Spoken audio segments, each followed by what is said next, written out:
அதே மாதிரி தான் இருக்கும் என்எஃப்சி ப்ரொடெக்ஷன் கேஸ். அந்த கேஸ்க்குள்ளே உங்கள் கார்டை வைங்க. அன்னெசரியாக வந்து நீங்கள் அப்படியே பிளாங்காக அப்படியே பேக்குள்ளே போடுறது அந்த மாதிரிலாம் போட்டிங்கன்னா ஈஸியாக வந்து அட்டாக் ஆகும். பட் அதை கேஸ்க்குள்ளே வச்சிங்கன்னா உங்களோட கார்டோட டீட்டெயில் வந்து வெளியே போகாது.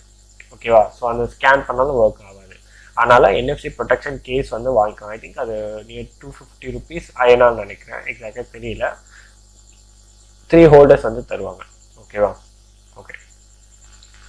ஸோ அதான் நான் ஆல்ரெடி சொன்ன மாதிரி தான், எப்போவுமே உங்களோட ஏடிஎம் மிஷினை வந்து செக் பண்ணுங்கள்.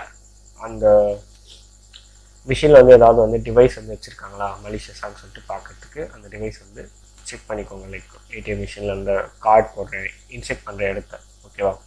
அண்ட் கேமரா இருக்கான்னு செக் பண்ணிக்கோங்க. அது இருக்கோ இல்லையோ எதுக்கு வந்து நீங்கள் எப்போவுமே பாஸ்வேர்ட் போகிறப்போ உங்கள் கை மேலே ஒரு கையை வச்சு மறைச்சிக்கோங்க பாஸ்வேர்ட் போகிற இடத்த. ஸோ அது மூலமாக நீங்கள் ஈஸியாக வந்து உங்களோட சிஸ்டம்ஸ் லைக் உங்களோட க்ரெடென்ஷியல்ஸ்லாம் வந்து